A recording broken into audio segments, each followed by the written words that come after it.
Headline news વિંતા વેદના ડભોઈ કરજણ અને શિનોર તાલુકાના નવનિયુક્ત સરપંચ અને ઉપસરપંચનું સન્માન હતું. શિનોર તાલુકાના છાણભોઈ ગામે હરિધામ સુખડાના સંતોની ઉપસ્થિતિમાં ખાસ કાર્યક્રમ યોજાયો હતો.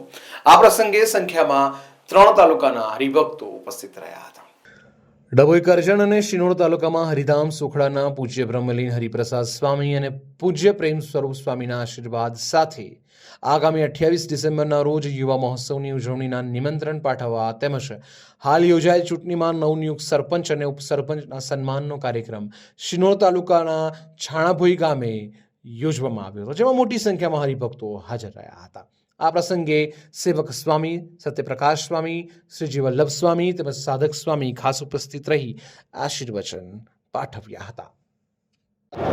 સજાન સ્વામી મહારાજની જય, હરિપ્રસાદ સ્વામી મહારાજની જય, પ્રેમ સ્વરૂપ સ્વામી મહારાજની જય, આત્મીય સમાજની જય જય જય, આત્મીય યુવા પર્વની જય જય જય. શ્રાવણ માસના પવિત્ર દિવસો ચાલી રહ્યા છે ત્યારે ગઈકાલે કારગિલ વિજયનો દિવસ હતો અને આજના આ દિવસે છાણભોઈ ગામમાં ડભોઈ, શિનોર અને કરજણ તાલુકામાં નવા ચૂંટાયેલા સરપંચશ્રી અને ઉપસરપંચશ્રીઓના સ્વાગત સન્માન માટેનો કાર્યક્રમ આત્મીય સ્વજન શ્રી મહેશભાઈ પટેલ છાણભોઈ તેમજ સત્સંગ મંડળના બધા ભક્તોએ ભેગા મળીને હરિધામ ચોખડા સ્વામિનારાયણ મંદિર વતી આ કાર્યક્રમનું અહીંયા આયોજન કર્યું હતું.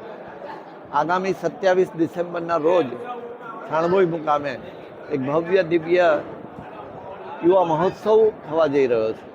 આ વર્ષ એ ગુરુવર્ય હરિપ્રસાદ સ્વામીજી મહારાજે ભાગવતી દીક્ષા ગ્રહણ કરી એના હીરક પર્વનું વર્ષ છે અને એવા દિવસમાં આજુબાજુના ગામના લોકોને સાચા અર્થમાં ધર્મનો સંદેશ મળે, જીવન સૌનું નિર્વ્યસની બને, જીવન સૌનું પવિત્ર બને અને તેઓ જીવનમાં સાચા અર્થમાં સત્સંગ અને ભક્તિના માર્ગે ચાલી અને દેહે કરીને, મને કરીને, ધને કરીને અને આત્માએ કરીને સુખ્યા થાય એવા મહામંગલકારી ભાવનાથી આ વિસ્તારમાં સત્સંગરૂપી, ઉત્સવરૂપી એક મહાકુંભનું આયોજન ત્રણેય તાલુકાના ભક્તો, આત્મીય સ્વજન શ્રી મહેશભાઈ અને સૌ ભેગા મળીને કરવા અહીંયા જઈ રહ્યા છે.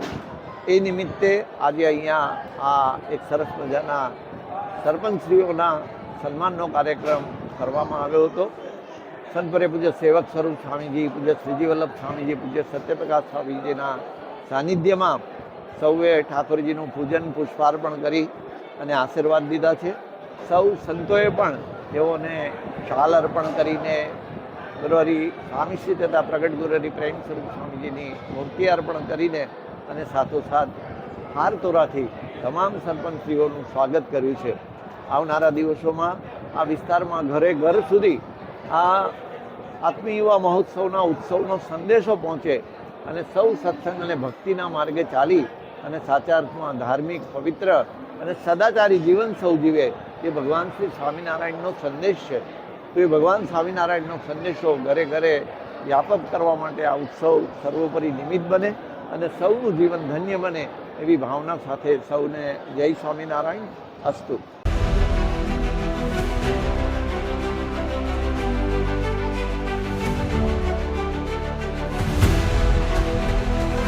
हर समस्या की डेट हेडलाइन न्यूज विंता वेदना